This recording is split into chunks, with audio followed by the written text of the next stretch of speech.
다시 한번 오늘 이 3부 예배에 오신 여러분들에게 주님의 큰 은혜가 함께 했으면 좋겠습니다. 할렐루야. 자, 우리 전도는 우리의 사명입니다. 아마 가장 부담이 되고 어떻게 보면 설교 중에 듣기 힘이 든 설교가 전도가 아닐까, 그런 생각이 들어요. 저 역시도 마찬가지고, 전하는 자나 듣는 자가 전도는 늘 짐으로 남아있죠. 그럼에도 불구하고 우리가 전도해야 될 이유가 있습니다. 19세기 가장 위대한 전도자라고 하면 D.L. 무디를 꼽지요. 그런데 이 D.L. 무디는 초등학교도 못 나왔어요. 모학입니다. 배움이 없었어요. 가난했어요. 그래서 어릴 때부터 친구들에게 왕따당합니다. 놀림을 받습니다. 주일학교, 성경학교에 가야 되는데 받아주질 않아요. 너처럼 희망 없는 사람이 과연 어디에 사용될 수 있냐? 내가 우리의 친구라는 게 부끄럽다. 친구들이 이렇게 따돌리고 놀림을 받았다고 합니다. 그랬던 무디가 여러분들 세계적인 전도자가 될 수 있던 비결이 무엇이었을까요? 그는 어려서부터 구두 수성공이었습니다. 시간 나면 하나님 앞에 엎드려 기도했습니다. 제대로 배운 것이 없었지만 성경 말씀 쪽복음을 옆에 두고 읽어가면서 기도했다고 합니다. 근데 하나님이 그것을 기뻐하셨어요. 무디를 만나 주셨어요. 그리고 위로해 주셨어요. 마침내 무디가 하나님 손에 붙잡힌 바 되어지게 되었을 때 수백만 명이 그를 통해서 주께로 돌아오는 역사가 일어나게 되었습니다. 이처럼 하나님을 의지하고 하나님께 소망을 두게 될 때 하나님이 힘을 주십니다. 능력을 주십니다. 우리가 전도에 대한 말씀 참 많이 듣죠. 아마 1년에 몇 차례씩 전도에 대한 말씀을 너나 할 것 없이 드리라고 생각이 듭니다. 전도하겠다고 결심도 해봅니다. 기도도 해봅니다. 근데 사실 우리가 전도하려고 하면 잘 안 됩니다. 어렵습니다. 주저주저 하게 되죠. 망설이가 되는 이유가 어디에 있을까요?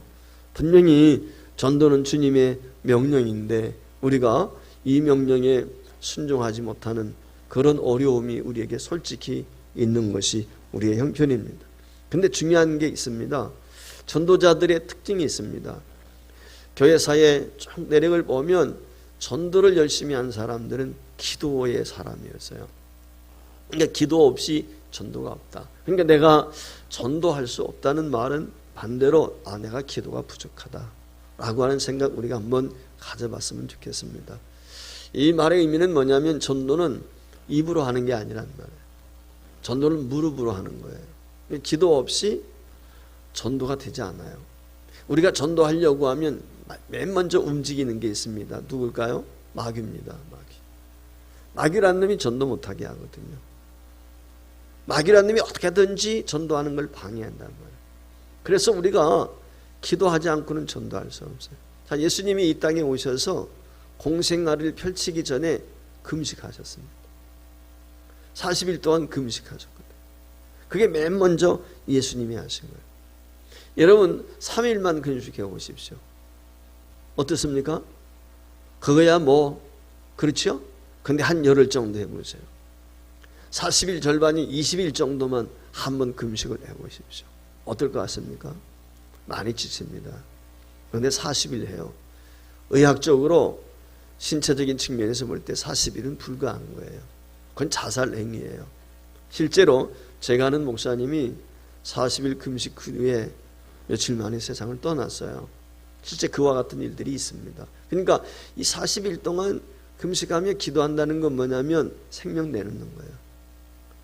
세상 표현으로 말하면 죽기 아니면 살기. 죽음을 각오하고 하는 게 40일 금식 기도죠. 그런데 예수님이 그렇게 40일 금식 기도를 하셨단 말이죠. 의학적으로 신체적으로 불가능하지만. 그리고 나서 뭐 하셨어요? 마귀란 놈이 시험해요. 마귀의 역사가 꼭 있습니다. 마귀란 놈은 어떻게든지 복음 전하는 것을 못하도록 핑계거리 만들어요.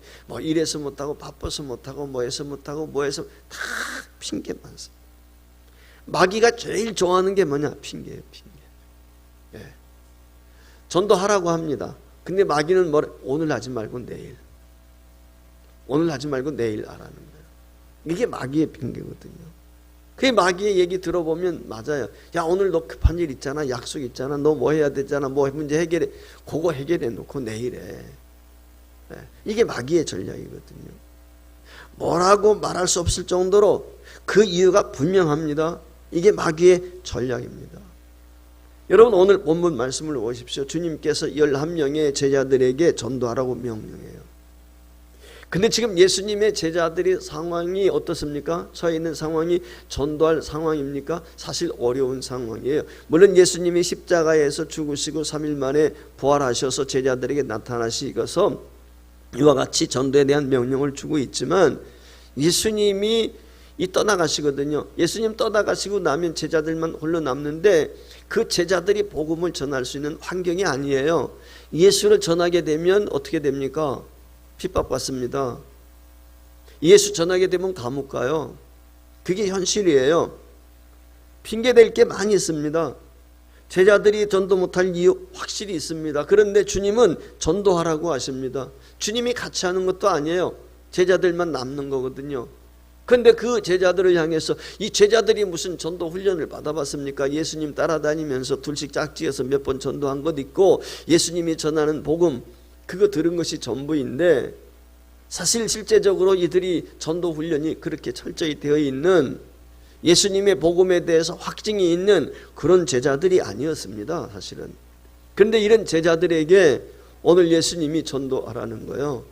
왜 전도하라고 하는 것입니까? 이유가 있습니다. 첫 번째, 예수님의 사명이 전도였기 때문에. 우리의 선생, 우리의 스승인 예수님이 전도의 사명 때문에 이 땅에 오셨다는 거예요.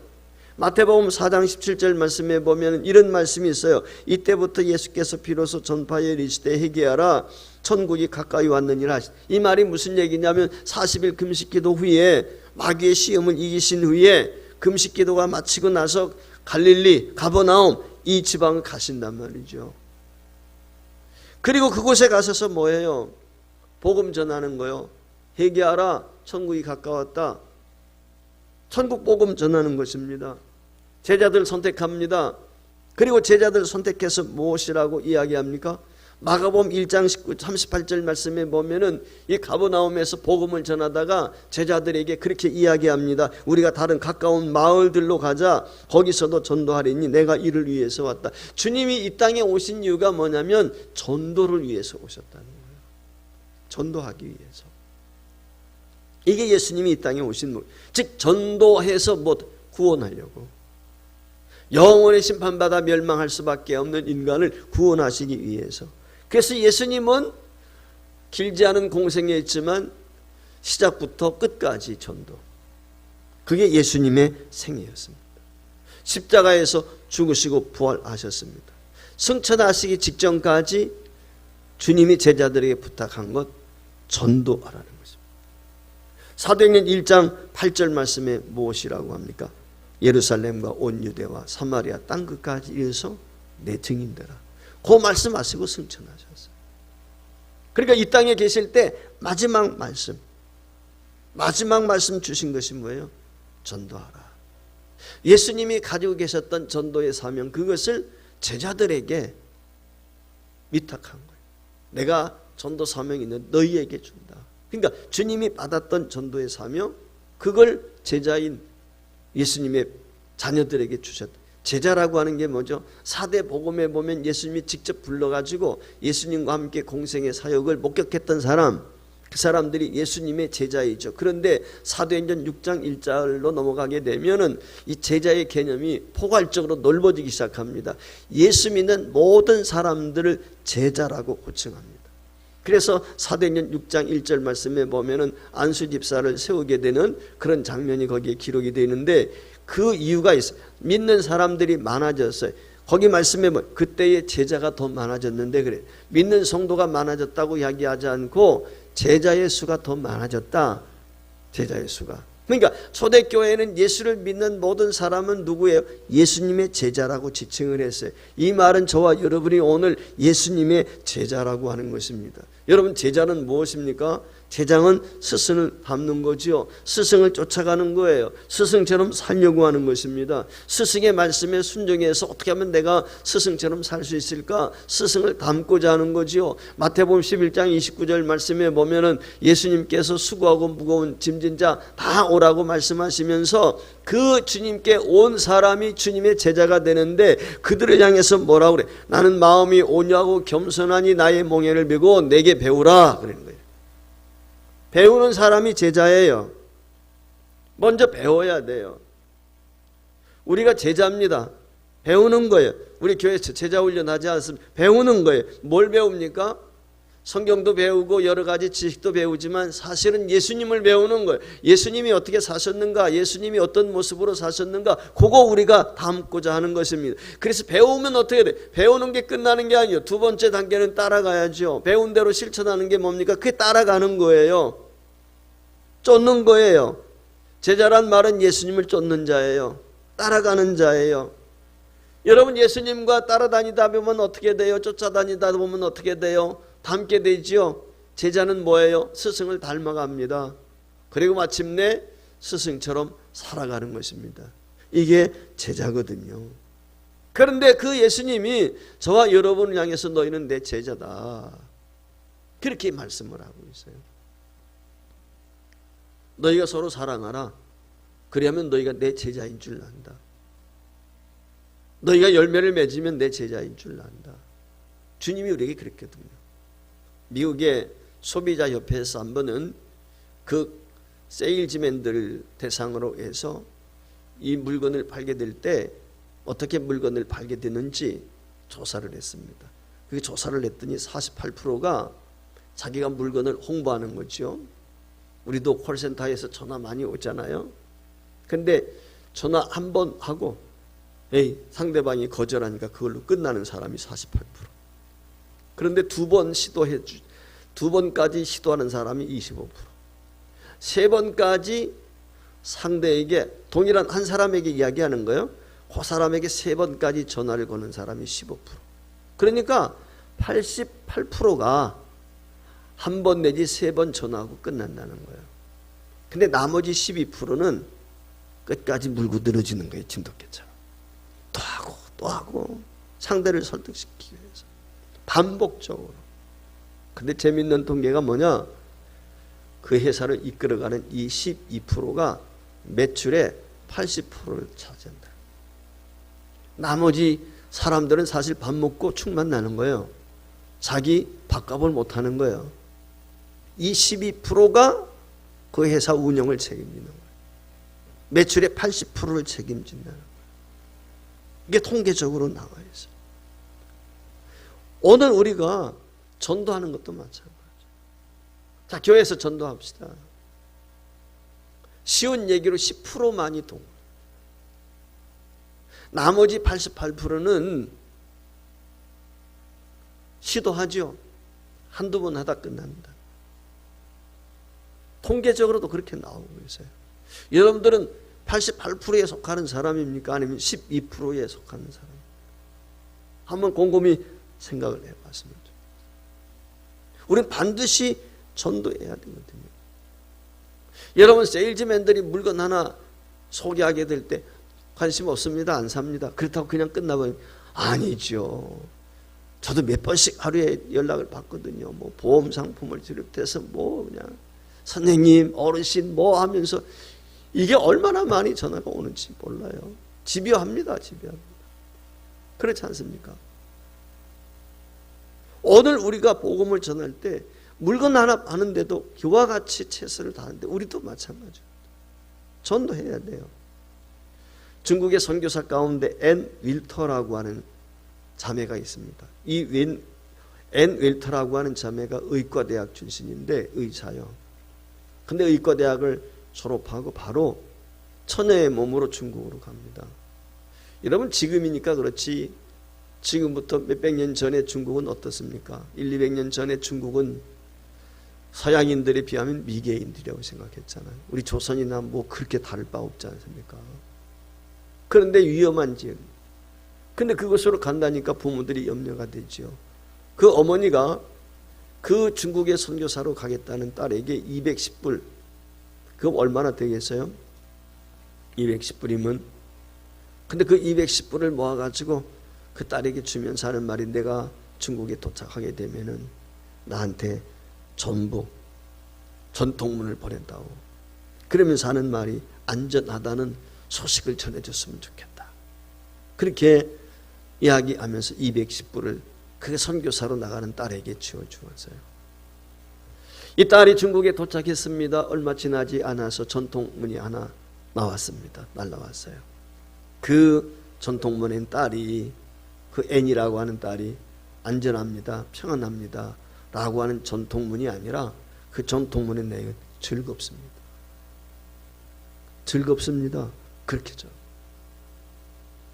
여러분, 이것이 그리스도인의 고백이 되어야 돼요. 주님께 헌신한 사람은 안전에 관심이 있고 평안함에 관심이 있는 거예요.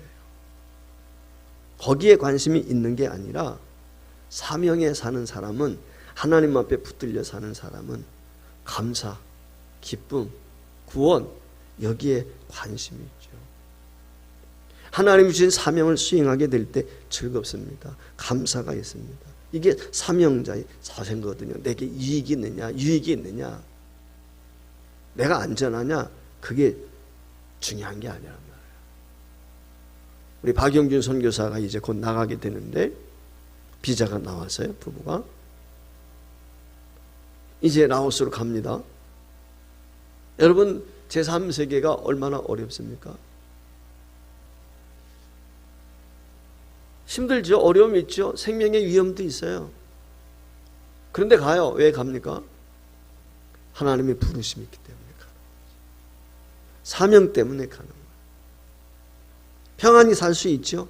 그런데 그렇지 않는 거예요. 부르심이 있기 때문에. 즐거움이 있는 거죠. 전도도 즐거움이 있어야 돼요. 교회 일도 즐거워야 돼요. 목사도 즐겁게 일해야 돼요. 마지못해 하는 게 아니라, 어떤 대가 바라고 하는 게 아니라 기쁨으로 하는 거지요. 사명자이기 때문에. 우리 주님이 그렇게 하셨으니까. 주님은요, 전도가 밥이에요. 양식이에요. 여러분, 수가성 여인과 대화 나눈 장면 요한복음 4장에 보면 알 수 있잖아요. 제자들이 먹을 것 갖다 줬어요. 그랬더니 예수님이 요한복음 4장 32절 말씀에 보면 내 양식은 따로 있다는 거예요. 내 양식은 무엇입니까? 내 양식이라고 하는 것은 하나님의 일하는 거, 하나님이 내게 주신 일하는 거, 주의 뜻을 이루는 거, 그것이 양식이래요. 이게 예수님이셨어요. 그러니까 배고픔도 잊어버리고 피곤도 잊어버리고 수가성 여인을 만나서 복음을 전하는 그 예수님의 모습, 주님이 그렇게 전도하셨단 말이죠. 그 전도하셨던 주님이 저와 여러분에게 전도의 사명을 주셨어요. 예수님이 우리의 스승이세요. 스승의 사명이 전도였기 때문에 제자인 저와 여러분도 당연히 전도해야 된다라고 아는 것이죠. 그러니까 주님의 사명이 내 사명인 거예요. 바꿔 말하면. 그래서 전도자가 되는 거예요. 두 번째, 왜 전도가 사명이냐? 전도하게 될 때 사람을 구원할 수 있어요. 영혼을 구원할 수 있어요. 죽어가는 사람을 살릴 수 있어요. 이게 사명이에요. 때로 우리가 의학 드라마라든지 뭐 이런 것들을 보면서 다 죽어가는 사람을 살려내는 그런 장면들 보죠. 그런 장면들을 보게 될 때 어떻습니까? 감동이 되죠. 근데 실제 생활 속에서 그와 같은 일들이 일어납니다. 혹시 양성호라고 하는 형제를 아십니까? 이 양성호라고 하는 형제는 2014년인가요? 1월 17일인가 그렇게 제가 기억을 하는데, 여러분들 아시는 것처럼 부산에 외국어 대학교가 있습니다. 서울에만 있는 게 아니죠. 외대가 부산에도 외국어대 캠퍼스가 있는데, 그 외대 학생들 300몇 명인가 400몇 명인가가 이 MT 갔어요. 신입생 MT. 경주에 있는 마우나 리조트라고 하는 곳으로 MT를 갔거든요. 근데 1월 17일 그때 폭설이 내렸어요. 폭설이. 눈이 많이 내려가지고 이게 숙소동이 아닌 체육관인데 이게 졸업식 건물이에요. 졸업식 건물. 그런데 눈의 하중을 이기지 못해서 주저앉아 버렸어요. 그때 여러 명의 몇십 명의 사상자가 나왔습니다. 근데 이 양성호라고 하는 친구가 학생회장이었어요. 자기 탈출했어요. 그런데 후배들 중에 나오지 못했다는 이야기를 듣고 그 무너져 내리는 그 체육관 속으로 뛰어 들어갔어요. 그래서 후배들을 구출했답니다. 그런데 마지막에 이 사람 자기는 나오지 못하고 압사가 되고 말았어요. 그게 죽었어요.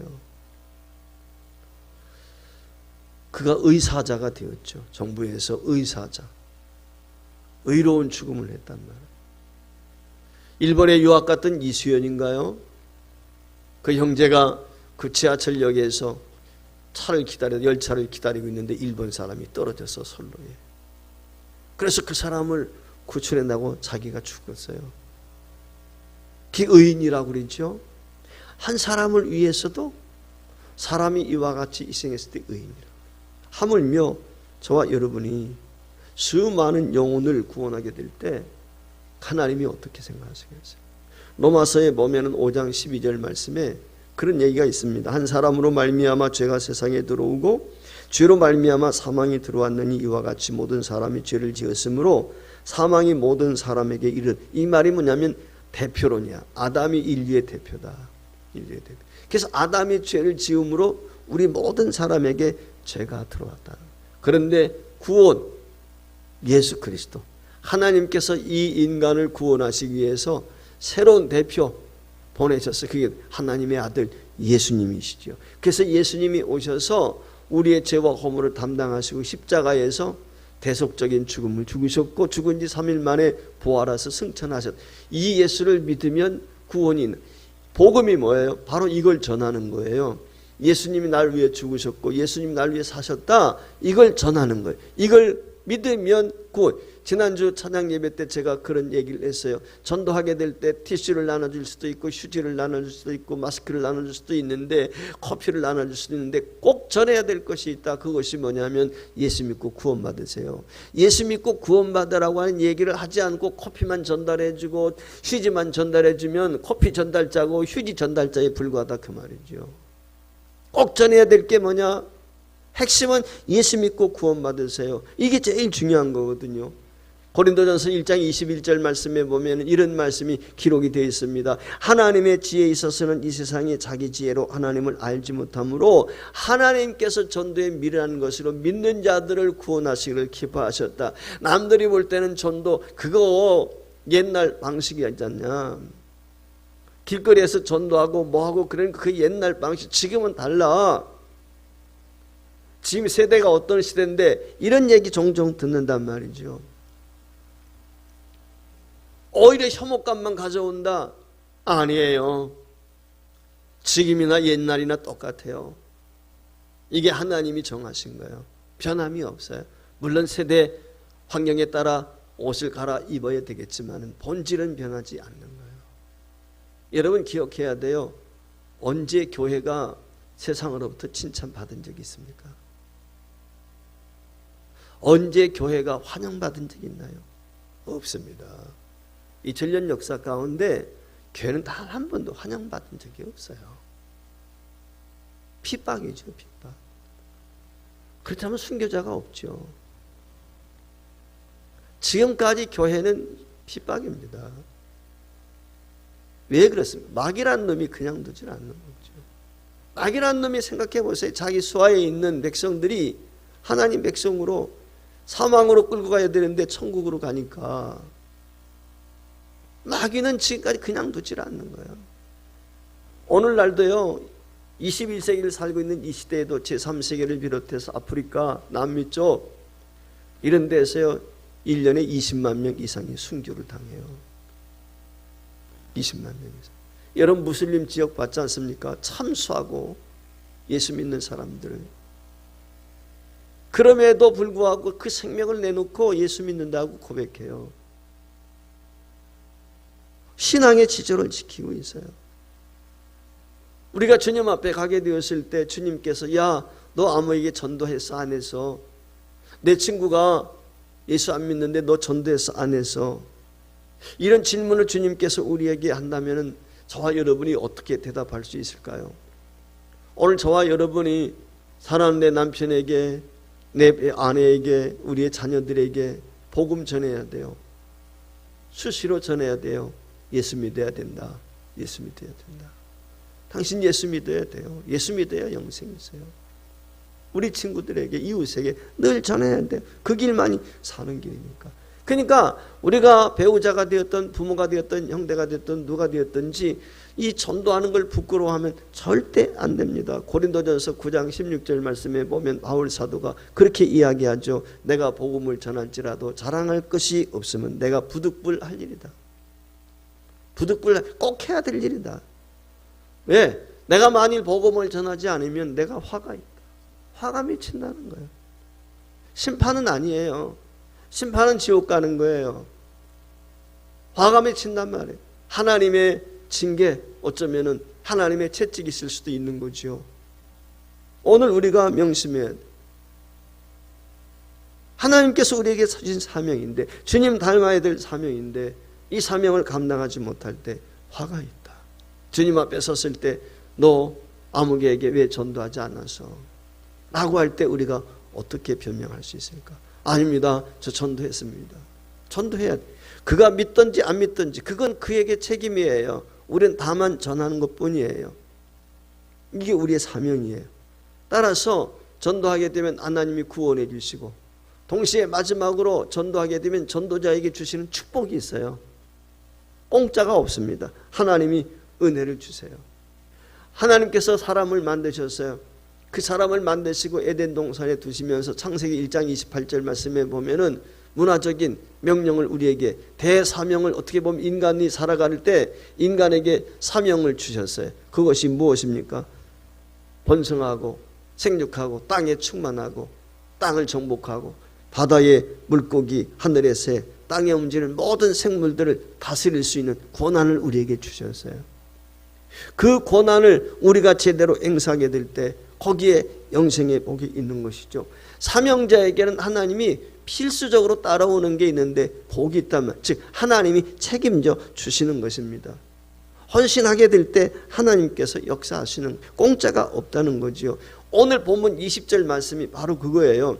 여러분, 복음을 전하게 될 때 주님이 우리에게 마지막으로 약속해 주신 것이 무엇입니까? 볼지어다 내가 세상 끝날까지 항상 너희와 함께 있겠다. 주님이 우리와 함께 있겠다는 말은 우리를 보장해 주는 거예요. 우리를 지켜주시는 거예요. 임마누엘 아닙니까? 주님이 동행해 주시게. 여러분, 이 세상에서 가장 큰 복이 무엇이겠습니까? 사망의 음침한 골짜기를 지난다 할지라도 해받는 것을 두려워하지 않는 이유는 어디에 있습니까? 주님이 나와 함께 하시기 때문에. 쥐의 지팡이와 막대기가 나를 안위하게 될 때 어느 곳에 있든지 우리가 안전한 것 아니겠습니까? 가장 중요한 건 뭐예요? 예수 믿는 성도에게 가장 큰 축복은 주님이 함께하는 거예요. 여주동행하는 것입니다. 그거 외에 그 큰 복이 어디 있어요? 그거만큼 큰 복이 없는, 제일 중요한 복이거든요. 그뿐이 아니에요. 다니엘서 12장 3절 말씀에 보면 뭐라고 그래요? 많은 사람을 옳은 대로 전도한 사람은 어떻다고 그랬습니까? 하늘의 별처럼 빛나게 해주신다는 거예요. 하늘의 별처럼 빛나게 해준다는 이 말의 의미는 디모데후서 4장 7절 8절 말씀에 보면은 우리에게 면류관을 주시는 거예요. 내가 달려갈 길을 다 마쳤다. 의의 면류관이 내 앞에 있단 말. 자기에게뿐만 아니라 오늘 저와 여러분 사모하는 모든 사람에게 의의 면류관이 준비되어 있는데, 어떤 사람 복음을 위해서 진력하고 복음을 위해서 달려가는 모든 성도에게 면류관, 즉 상급이 준비되어 있다. 복이 있다는 거예요. 여러분, 아브라함이 100세의 아들을 낳았습니다. 근데 10수년이 지난 다음에 하나님이 나타나셔 어느 날 말씀하시죠. 야, 번제로 드려라. 고민 얼마나 됐겠어요. 여러분 한번 입장 바꿔놓으세요. 하나밖에 없는 내 아들, 그것도 100세에 낳았잖아요. 얼마나 고민이 됐겠어요. 그런데 기꺼이 그걸 드렸어요.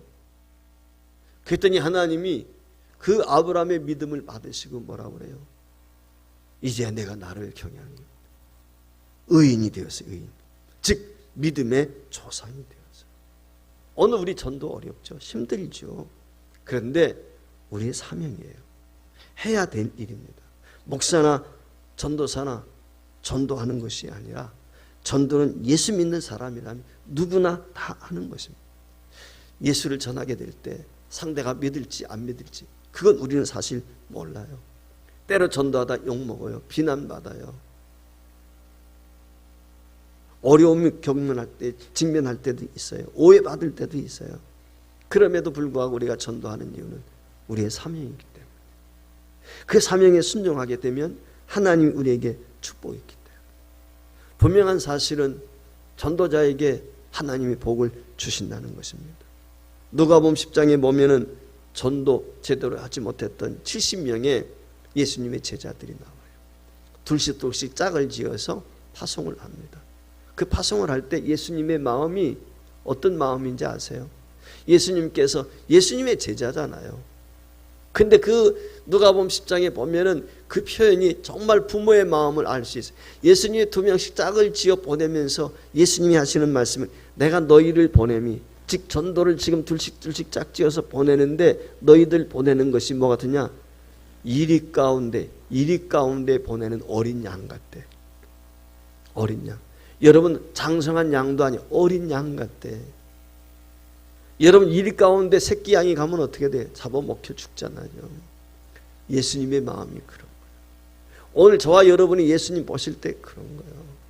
그런데 그 안에 임마누엘이 있어요. 제자들이 복음 전합니다. 돌아옵니다. 재미있는 보고가요. 누가복음 10장 17절에 보면 기록이 되어 있습니다. 70인이 기뻐하며 돌아와 이르되 주여, 주의 이름으로 귀신들 쫓아냈습니다. 병자 고쳤습니다. 그들이 예수님의 이름으로 놀라운 이적을 베풀었다. 주님이 조금 전에 보낼 때 이리 가운데 어린 양을 보낸 것 같아요. 그런데 그들이 돌아와서 어떤 복을 합니까? 전도하니까 귀신도 쫓겨나가고 병자도 치료되어지고 예수 믿더라 그 말. 주님이 도와주시니까. 우리의 지금 최대의 적이 무엇일까요? 우리의 지금 최대의 적, 지금 현 시대에 살고 있는 이 코로나19 시대에 우리의 최대의 적 우리예요. 우리입니다. 우리. 교회가 교회를 비판합니다. 예수 믿는 성도가, 목사가, 장로가, 권사가 교회 비판합니다. 목사 비판하고 장로 비판하고 성도들 비판해요. 이게 우리의 최고의 적이에요. 마귀가요 이거 원해. 내분 일어나는 걸 원해요. 전도? 목사님 전도합시다 그러면 교인 중에 목사님 지금 어떤 시대인데 전도합니까? 코로나 시대인데. 이게 마귀가 원하는 거예요. 전도 못하게 하는 거예요. 전도 끝났다는 거예요. 교회 성장 끝났다는 거예요. 이게 인간의 소리고 마귀의 소리예요. 지금까지 2000년 역사 보세요. 기독교는 수많은 박해와 핍박과 여러분 아시잖아요. 순교가 있어요. 계속해서 성장해 왔어요. 지금도 매년 기독교인들은 늘어나고 있습니다. 전 세계적으로. 계속해서 믿는 사람은 더해가고 있어요. 대한민국에서 유럽에서 성도들 숫자가 주는지 모르지만 하나님은 다른 세계를 통해서 계속해서 늘려가고 있단 말이죠. 우리가 이 점을 명심해요. 우리가 나가면 하나님이 도와주세요. 안 된다, 못한다, 지금 무슨 전도할 때냐? 이건 마귀의 소리인 거예요. 우리가 명심해. 물론 지혜롭게 하죠. 그러나 이걸 멈출 수는 없어요. 때를 얻든지 못 얻든지. 언제나 참. 이게 주님이 우리에게 주신 사명입니다. 미국의 제1호 해외 선교사 1호는 아드람 저드슨입니다. 이 아드람 저드슨이 1814년 미얀마에 갑니다. 미얀마에 전도 가서 6살 난 아들을 미얀마에 도착한 지 얼마 되지 않아서 잃습니다. 복음 전하다가요 잡혀가지고 1년 반 동안 감옥에 들어갑니다. 그 감옥에 들어가 있는 동안에 아내가 열병으로 죽습니다. 여러분 한번 상상해 보세요. 얼마나 고통이 크겠어요. 자기 자신도 열병으로 말라리아에 걸려서 고통을 당합니다. 그런데도 인내하며 복음 전하는데요. 첫 회심자가 몇 년 만에 나온지 아십니까? 5년 만에 나왔어요. 5년 만에. 첫 회심자가 5년 만에. 제가 알고 있는 선교사님이 방글라데시에 10년 선교사로 갔어요. 한 명도 돌아오지 않았어요. 한 명도. 그런데요, 그분이 간암으로 세상을 떠났어요. 이게 너무 지쳐가지고 제대로 영양실조도 안 되고. 근데 그 후에 방글라데시에 후배들이 들어가 복음을 전하면서 수많은 사람들이 주께로 돌아왔어요. 사랑하는 여러분, 교회는 피를 먹고 자라요. 순교의 피. 그래서 동합적 선교사님인데 그분을 순교자로, 순교자. 복음 한 명도 못 전했어요. 회심하고 돌아온 사람 한 명도 없었어요. 근데 10년 동안 방글라데시에 선교한 그분을 순교자로. 그리고 후배들이 나섰습니다. 지금 많은 분들이 방글라데시에, 우리 교회에서도 장성희 선교사님 지금 인도네시아로 갔지만 그분이 방글라데시에 가서 가난동군 학교를 읽고 수많은 사람들에게 복음을 전했습니다.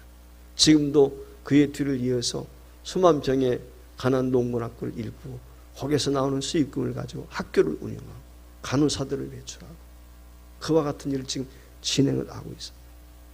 사랑하는 여러분, 전도는 멈출 수 없습니다. 가장 큰 추수감사의 축제는 무엇일까요? 이 코로나 시대에 경제적인 어려움이 있어 경제적으로 주님이 주신 열매에 대한 감사도 있지만 그보다 더 하나님이 기뻐하시는 것은 영혼 추수입니다. 영혼 추수. 영혼 구원하는 것. 오늘 추수감사주일에 힘들지만 어려움이 있지만 우린 전해야 되고 하나님께 맡기고 구원의 역사를 경험할 수 있는 저와 여러분 될 수 있기를 주의 이름으로 축원합니다.